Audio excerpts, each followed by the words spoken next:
It's my fault. Oh. No one has ever suggested that for an instant. No one has ever suggested that for an instant. No one has ever suggested that for an instant.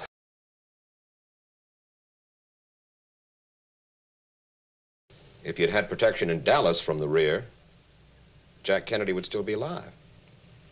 Yes, he would. If you'd had protection in Dallas from the rear, Jack Kennedy would still be alive. Yes, he would. If you'd had protection in Dallas from the rear, Jack Kennedy would still be alive. Yes, he would.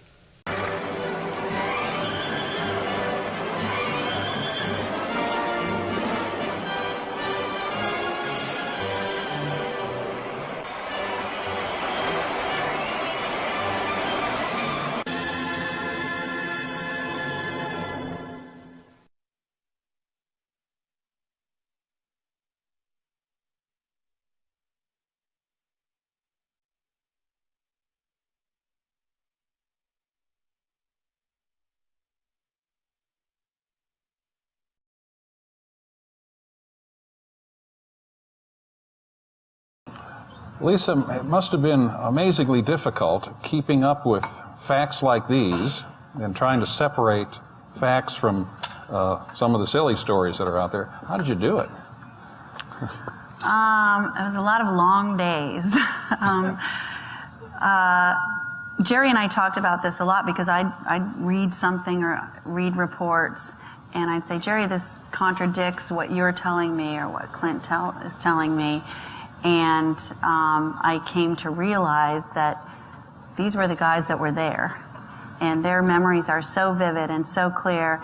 And as I would talk to other agents, they would corroborate the stories. And I realized that this is the truth. Mm-hmm. And the other people that are writing these other reports and all these researchers that have studied this endlessly, they weren't there. And, you know, so you can take some of what is written, but what I believe is what these men have told me to be true. As an aside, by the way, the fellow we talked about in the last interview, Vince Palomara, yeah. You've seen his letter to the about your book? I've not read it, no. I'm sure you probably know that he said that Mrs. Kennedy and Me is highly recommended to everyone for its honesty and rich body of truth. He actually fully endorsed your book, even though he's been critical of... Well, I'll accept his endorsement. Are you worried that he's being... Well, maybe he has some secret agenda, I don't know, but I accept his praise. Thank you. In your book, a lot about... Go ahead. He alleges that because he sent me a letter, 22 pages in length apparently, and that I discussed that with Jerry. I forgot that I ever got a 22-page letter from this particular individual until I heard him say it on TV. And I never discussed it with Jerry or anybody else because it wasn't important to me. And insofar as him being an expert, I don't know where the expert part came from. I spent a long time in the Secret Service in protection, and I'm not an expert, but apparently he became an expert somewhere up in Pennsylvania. I don't know where. Now, we've got some video from YouTube. One of the things you say in your book that made you want to write this book was all the conspiracy theories, and you talked about the movie from Oliver Stone. This is a man named Vince Palomara. Do you know him? I'm familiar with him. I don't know him. He says that, I guess, we'll talk about this, that he sent you a 22-page letter. I recall receiving a letter which I sent back to him. I didn't bother with it. You didn't talk to him ever? He called me and I said hello, but that was about it. And over the years, have you both been called about this assassination on many occasions? I've been called numerous times. What's been your attitude? How have you approached people that have called? For the most part, I've just said I have no comment. I just have nothing to say. And why is that? Well, most of it's from people who are writing conspiracy theory books that don't make any sense to me. So if they're not going to deal in fact, then I don't want anything to do with it. And how about you? What have you been? Same thing. I have never talked to an author of a book, and I just felt we have it on our commission books, worthy of trust and confidence. And I felt those were issues that you should never talk to anybody on the outside about. And it was, I had to weigh and evaluate when I wrote this book, because I felt I wasn't talking about the Secret Service. I wasn't talking about the Kennedy family, but I was talking about the agents that I worked with and the incidents that occurred. And those were my friends, so that's what I decided to write. Did you have to get permission to do this from the Secret Service? No. No. So this wasn't cleared by the Secret Service, this No. book? No, but we had lunch today with the director of the Secret Service, who thanked us very much for our contribution. So Here is this video. It's not very long, and this man's name is Vince Palomera. He is a citizen who has taken it on his own to become an expert. He's from Pennsylvania, and I don't know him. I've never talked to him. I've just seen it on the web. And he is, I believe he's a graduate of Duquesne University. So let's watch this, and I'll get your reaction to it. Hi, this is Vince Palomera, the self-described Secret Service expert that Jerry Blaine accuses me of without naming me, okay? Back with my obsession about the Kennedy detail. I gotta read this. This is rich. Page 287. This is what Blaine's claiming Raleigh said. Raleigh turned to Jerry Blaine. And Jerry, since you were in the lead car, did you ever hear this over your radio as well? Yes, sir, I did. I heard exactly what Floyd just told you. The thing about this is the whole thing about the Ivy League charlatans thing.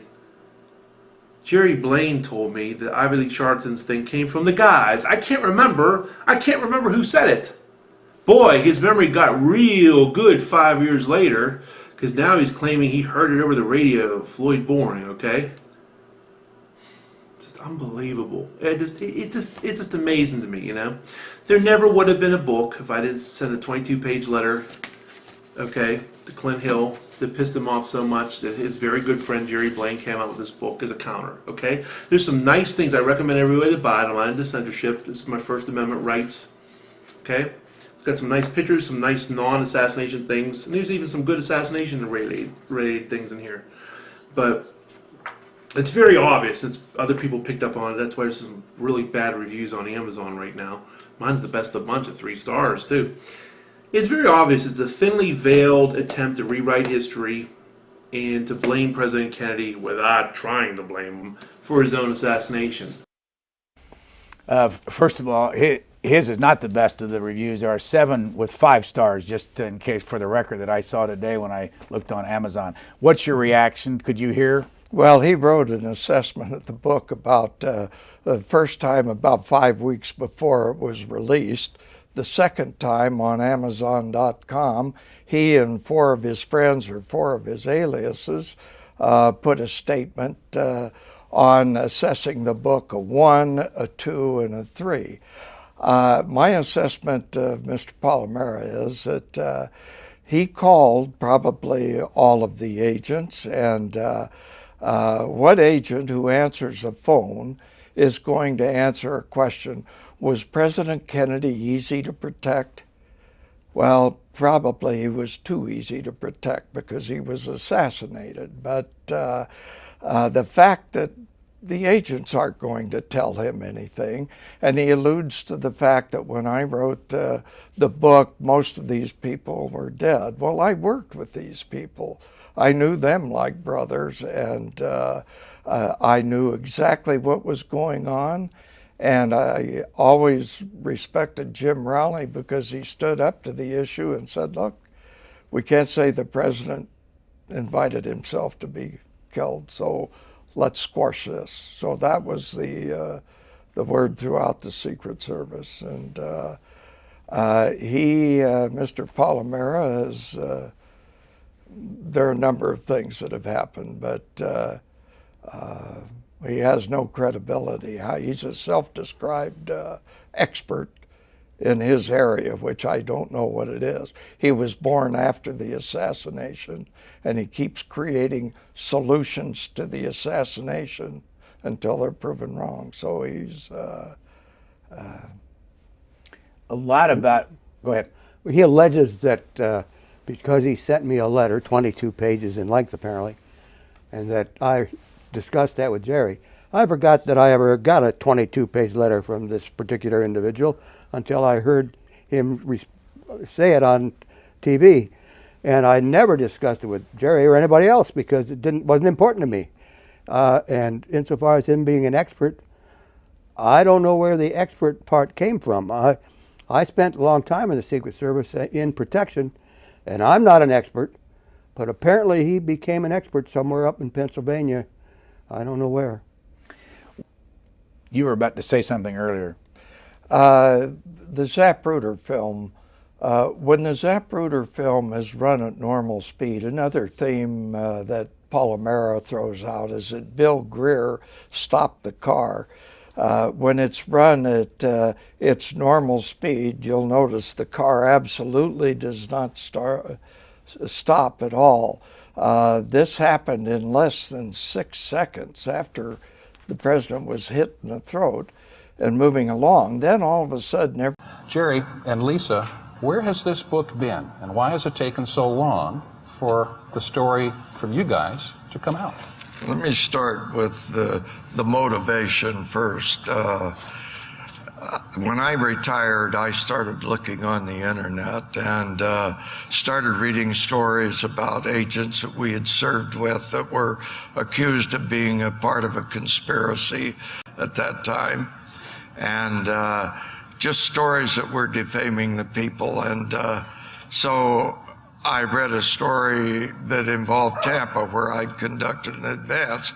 And I went back and looked at my records and I said, it's time to set the record straight. There are not many of us left, and we're all gray-haired, and we won't be around very long. So we wanted to leave a record, and to find somebody, I must have written probably about 7 books to tell the stories.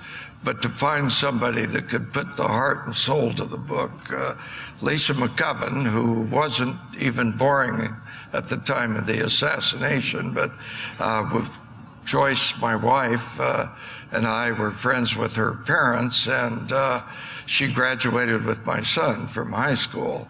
So Lisa, in the course of this, became an agent, and I think I'll let her discuss her feelings. The most painful theories point fingers at the agents themselves. I read where Pontius was part of it because he disappeared after Houston. A conspiracy for the agents to shoot the president. I mean, this is off the wall. One of the agents shot him.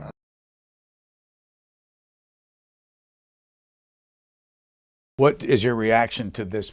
This is a post piece, and it's just looking at the Secret Service and the problems that came from Colombia. What's your reaction to that? Well, I was shocked when I heard about it. I'm very glad that the director took immediate action, and without, prior to the time anybody knew about it, they knew about it, and he took immediate action. Before any press inquiries or anything else, he took action. But I'm really saddened to know that the entire agency is being painted with the same brush, and so that everybody has that sense that they don't trust them anymore, probably. And yet, they continue to work day in and day out. Right in the midst of all this, they secretly take the president to Afghanistan in the middle of the night, and he has a successful trip there and back. And that's what they do on a day-to-day basis. They shouldn't be blamed for something that 9 or whatever the number is, other people did, which was really wrong, irresponsible, extremely poor judgment. Stupid is a better word for it all, and that's what they were. Who's James Rowley?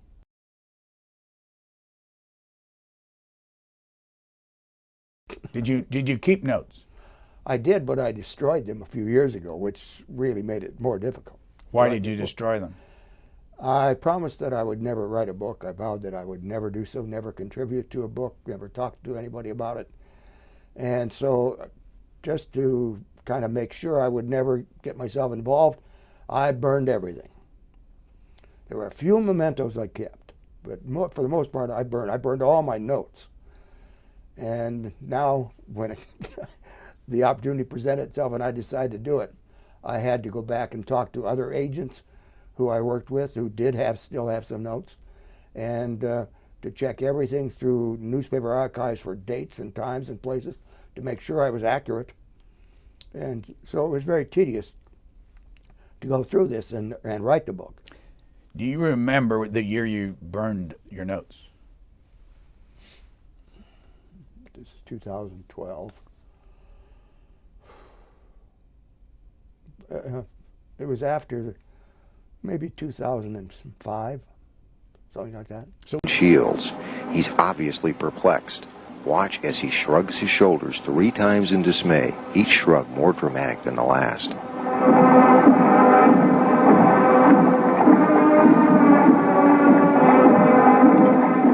As you watch this scene for the final time, ask yourself, is this the kind of conduct you would expect from an agency that routinely sends an advance team to a city a month or more prior to the president's arrival in order to make preparations?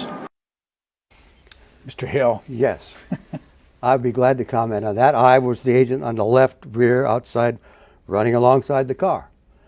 The agent on the right rear, working the right rear at that time, is an agent named Don Lawton.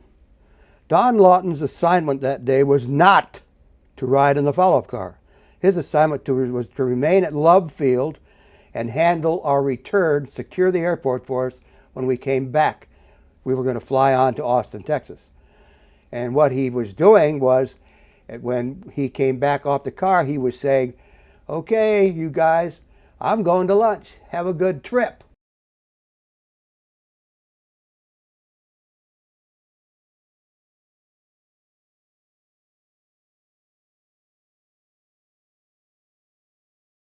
I got a question here, and it refers in a way to something that's bothered me. And if I could ask you, gentlemen, to speculate. One of the really interesting stories is that within a minute after the shooting, a Dallas police officer, Joe Marshall Smith, ran toward the parking lot, toward the grassy knoll and stockade fence area, and he encountered a man, and Smith had his gun drawn. He encountered a man who identified himself and flashed some credentials that he was Secret Service. And yet there were no Secret Service men on the ground. Yeah. Any idea who that person could have been? I mean, clearly he had some identification that looked official to the officer. Any idea what that could have been? I have no idea. I don't know. I'm going to have to keep digging, aren't I? You are. I can't help. It wasn't a Secret Service agent. No, that you can be sure. There were no agents in the area other than on the motorcade. Was there anything that the Secret Service or that Clint Hill could have done to keep that from happening?